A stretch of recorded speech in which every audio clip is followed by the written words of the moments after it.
بسم اللہ الرحمن الرحیم۔ سامری جادوگر کون تھا؟ فرعون کے دریائے نیل میں ڈوب جانے کے بعد جب حضرت سیدنا موسیٰ علیہ السلام بنی اسرائیل کے ساتھ مصر آئے، اللہ پاک نے آپ علیہ السلام کو تورات شریف عطا کرنے کا وعدہ فرمایا اور اس کے لیے کوہ طور پر 40 دن ٹھہرنے کا حکم دیا۔ چنانچہ آپ علیہ السلام کوہ طور پر تشریف لے گئے۔ سامری کون تھا؟ بنی اسرائیل میں سامری نام کا ایک شخص تھا جسے اس کی ماں نے پیدا ہوتے ہی ایک غار میں چھوڑ دیا تھا۔ بچپن میں اسے حضرت سیدنا جبریل علیہ السلام اپنی انگلی سے دودھ پلاتے تھے، جس کی وجہ سے سامری انہیں پہچانتا تھا۔ یہ نہایت گمراہ اور گمراہ کن یعنی گمراہ کرنے والا آدمی تھا۔ اس سے سونا چاندی ڈھالنے یعنی انہیں پگھلا کر چیزیں بنانے کا کام آتا تھا۔ لوگ اس کی بات کو اہمیت دیتے اور عمل کرتے تھے۔ سونے چاندی کا بچھڑا حضرت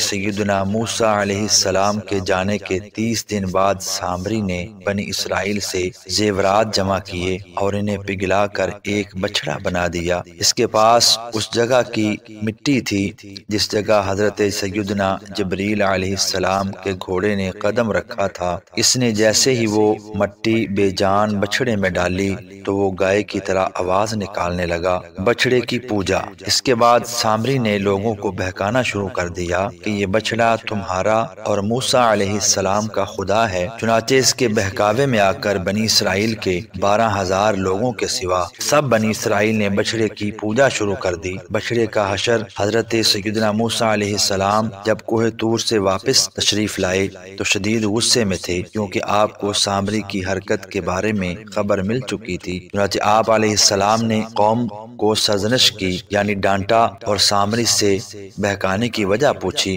وہ بولا، میرا دل چاہا اس لیے میں نے ایسا کیا۔ یہ سن کر آپ علیہ السلام نے فرمایا، دفع ہو جا، تیری سزا یہ ہے کہ جو بھی تجھ سے ملنا چاہے گا تو کہے گا کوئی مجھے نہ چھوئے۔ مزید آپ نے اسے آخرت کے عذاب کی بھی خبر دی اور بچھڑے کو توڑ پھوڑ کر جلانے کے بعد ریزہ ریزہ کر کے دریا میں بہا دیا۔ سامری کی سزا۔ لوگوں کو سامری سے ملنا، بات چیت کرنا وغیرہ منع ہو گیا۔ اگر کسی کا جسم اتفاقاً اس کے جسم سے چھو جاتا تو دونوں کو شدید بخار ہو جاتا۔ وہ جنگل میں یہی شور مچاتا پھرتا تھا، کوئی مجھے نہ چھوئے۔ قوم کی سزا۔ بچڑے کی پوجا کرنے والوں میں سے کچھ لوگوں کو قوم کے ہاتھوں قتل ہونے کی سزا ملی۔ یہ دیکھ کر آپ علیہ السلام نے اللہ پاک سے باقی افراد کو معاف کرنے کی التجا کی، جو قبول ہو گئی۔ چنانچہ باقی افراد کو معاف کر دیا گیا۔ چینل کو سبسکرائب ضرور کیجیے گا۔ اللہ حافظ۔